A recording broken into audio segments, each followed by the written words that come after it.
On the Reconciling Marriages with Coach Jack podcast, Christian psychologist, author, and relationship coach Dr. Jack Ito will help you to build and restore your marriage.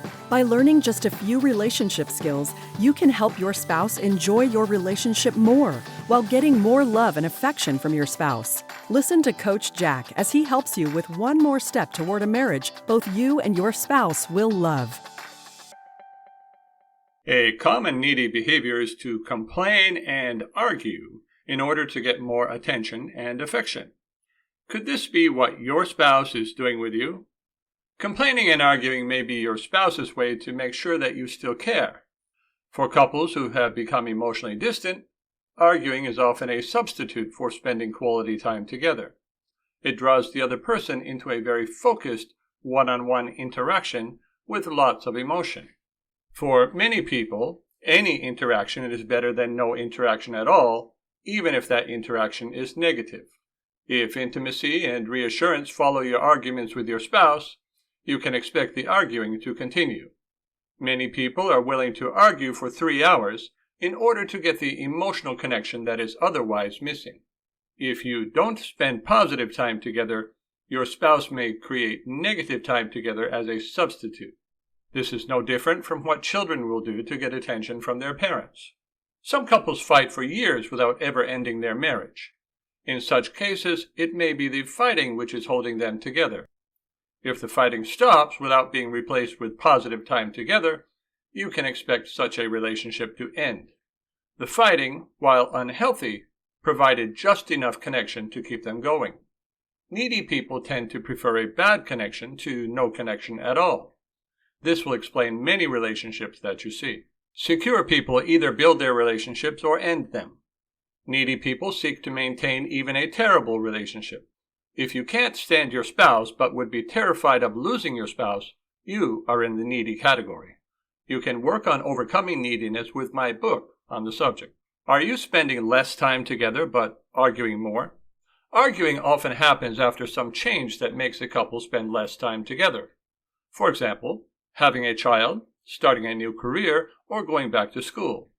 In such situations, people often feel guilty if they demand time and attention. Their spouse is busy for a good reason. But when patience changes to feelings of loneliness and neglect, conflict will start over things that didn't matter before. It's often easier for someone to be angry than to admit they are feeling lonely. Many people don't even realize that is why they are angry. Unfortunately, the busy partner usually focuses on the anger and becomes defensive, completely missing the underlying cause of not enough quality time together. The defensiveness compounds the problem by creating even more distance. At first, couples tend to make up, and this gives the neglected person attention and reassurance. Whenever fighting seems to fix a problem, it is probably because of the emotional connection that happened afterward and not the fighting itself. However, fighting without making time for each other doesn't fix the problem of not enough time together. Feelings of loneliness and neglect soon return, but stronger than before. This prompts arguing, and so the vicious cycle repeats. Each time the cycle goes around, the makeup period will become shorter and shorter until eventually there no longer is a makeup period. At that point, arguing leads directly to increased anger and emotional distancing. Continued conflict and neglect continues with little to no positive interaction. Then, feelings of love disappear, usually for the neglected person first. Whenever you prioritize work, children, parents, school, or anything except God over your spouse, you greatly increase the risk of divorce. It does not matter how valid your reasons. Love will not run without the fuel of positive, regular, one-on-one time together. Even if you can't get out, you'll still have to have one-on-one time at home to keep your relationship alive. Explanations for why you can't spend time together will never decrease the need for time together. It is my experience that people who say they can't find time to be with their spouse suddenly can when their spouse files for divorce, wants to separate, or is having an affair. It's not that they couldn't before, it's just that they didn't make it a priority and their spouse knows it. You can end the neglect argument distancing cycle. As with all conflict, The place to start is not by trying to prove your spouse wrong. That is like trying to dig yourself out of a hole, which just creates a deeper hole. Instead, you validate what your spouse is saying and create more time together. The time is not for talking about your problems. The time is for enjoying your relationship again. Talking about problems will never achieve the connection that agreement and empathy will.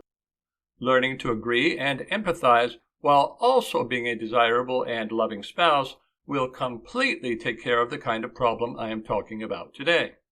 If your relationship is already distant, you can't start dating your spouse right away or even spending one-on-one time together. Your first step is just to help your spouse relax with you. That takes as long as it takes. Then you work to help your spouse enjoy talking with you. You don't move on to doing things together until that enjoyable talking is going well. This step-by-step relationship building is the natural and fastest way to improve a relationship. Moving too fast creates rejection and prevents relationship building progress.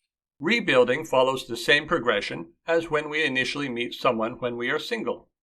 We must be careful not to move faster than the other person's feelings grow, or we will be rejected. You should have 3 long-term goals for restoring connection.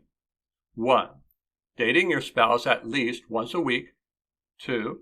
Spending one-on-one interactive time with your spouse at home each day. And 3. A sexual relationship you both enjoy. At no point does it become necessary to work together as a couple. The idea we must work together as a couple to fix our relationship is a result of false teaching. You can know that because relationships build better when we don't work as a couple. The way we have good relationships with anyone is by helping them to like us and using boundaries to keep their respect. Nothing about that involves doing any kind of work together. Don't take my word for it. Try it and see. You will find that a few minutes of validation will accomplish what hours of discussion won't, which is bringing the two of you closer. Also, one good boundary will stop a behavior that years of discussion won't. Have you learned that you should prioritize your children over your spouse? If you have, it wasn't from the Bible. The only time we ever want to prioritize our children over our spouses is in the case of child abuse from our spouse. Otherwise, prioritizing our children can result in them having parents who have a bad relationship or are divorced. That is not the way to love your child or your spouse. People who won't use childcare to be with their spouse are not doing their children any favors. What does all of this look like in real life? Let's consider a hypothetical situation where a husband, I will call John, is staying up late using the internet rather than going to bed with his wife, Susan. For your situation, you can substitute spending time on social media, with the kids, at work, with friends, and so forth. Susan wishes John would spend more time with her and go to bed with her. At first, she asks a reasonable question. John, why do you need to use the computer until 2 a.m.? When we ask why questions about things we don't like, we will get defensiveness. John answers Susan by saying, "What's wrong with surfing the internet? You have a lot more free time than I do. Nighttime is about the only time I can have a little peace and quiet by myself." Susan responds by pointing out that he cares more about being without her than being with her, and they argue until 4 a.m., getting so tired they eventually make up. It has worked this time, and John temporarily gives up his nighttime computer usage. In your case, your spouse may come home earlier from work, put the kids to bed early to be with you, take you out instead of a friend, and so forth. However, things are likely to drift back to how they were before, just as they will with Susan, causing her to once again create an argument. Making up won't be as good this time. As it keeps happening over the next several months, at first they will have a lot of arguing, and then they will just have distance and be used to living without much interaction. John may be okay with that because he gets to do his activities without having to argue with his wife.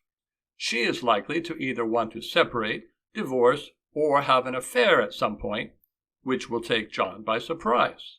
Many men and women believe the absence of conflict means things are going well, even if they and their spouse are not having quality time with each other. Just as with kids, Silence may mean something is wrong rather than right. Although you may identify with Susan in this example, I want you to consider that you may be in John's situation.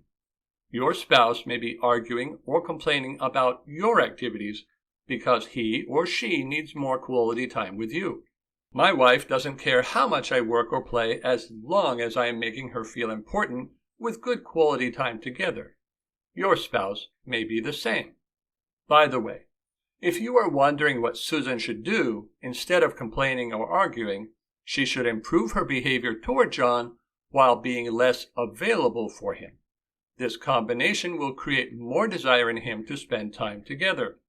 Needy people tend to do the opposite and spend more time with their spouse than their spouse wants, making their spouse want to get space.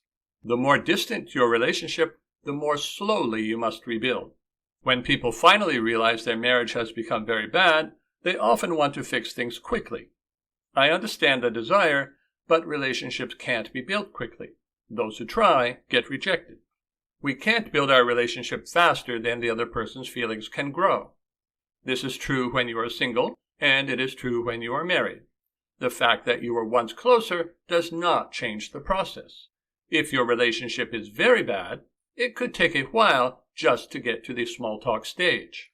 If you are at the small talk stage, it may take a while to get to the going out stage.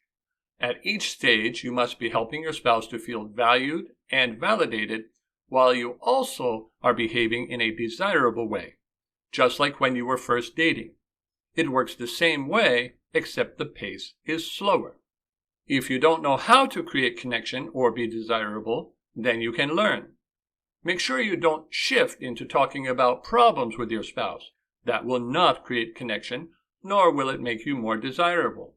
You can work with a relationship coach to make sure you are using the most effective skills for reattracting and reconnecting with your spouse. The next time your spouse argues with you, ask yourself if what your spouse is arguing about is likely to be the real cause of the conflict. Could it be that what your spouse is really reacting to is feeling neglected in your relationship? Could this be your spouse's way of trying to get some connection with you, even if it is negative? If you think it is, then your spouse still desires to connect with you, and you need to take advantage of that by making more time for him or her before your spouse gets to the stage of giving up. Thank you for listening to Reconciling Marriages with Coach Jack. Visit CoachJackIto.com to learn more skills for reconnecting with your spouse and restoring your marriage.